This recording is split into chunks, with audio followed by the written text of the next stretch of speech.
To be very honest, I also got rejected by a lot of schools, like Yale, I said, my dream school. And even back then when, after my SPM, I also got rejected by Matriculation College in Malaysia, which is Matrix, we call it.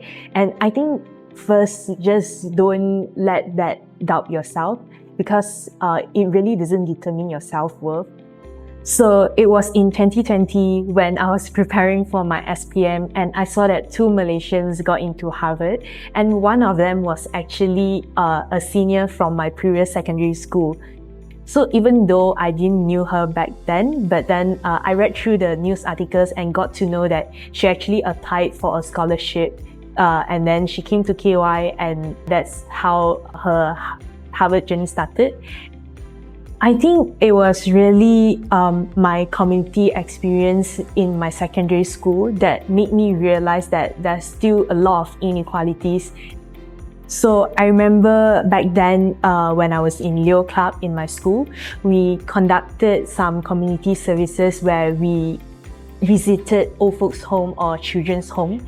And I really realized that when there was this one time where we went to 2 different children's home, and there's this children's home where we just donated some basic necessities to them.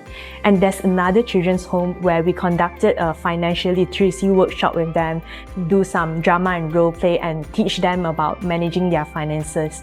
And a few months after that, we actually got to engage with the students again, and I got to realize how education really made a difference, because the students that we had conducted the workshop with them really had some shift in their mindset and even their actions. Some of them started creating monthly budgets and stuff, but then the students that we didn't really get to help them with their education, they didn't show much progress. So that's when I really had the realization of how important education is. I think I really resonated with Howard's mission of creating future leaders who would go around the world and try to improve the world. And that's a value that I hold dear to myself as well. I think the biggest challenge is definitely soul searching and trying to find out who I really am and what do I want to showcase to this university admissions officer. Just find out what you're passionate about and further explore that interest through internships, through clubs and societies, and even you can start your own projects that solves an issue that you really hold true to.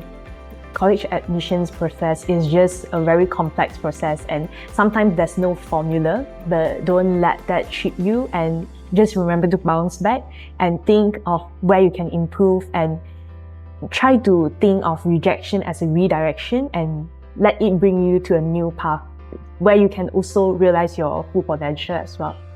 So I think this is my advice to Malaysian students.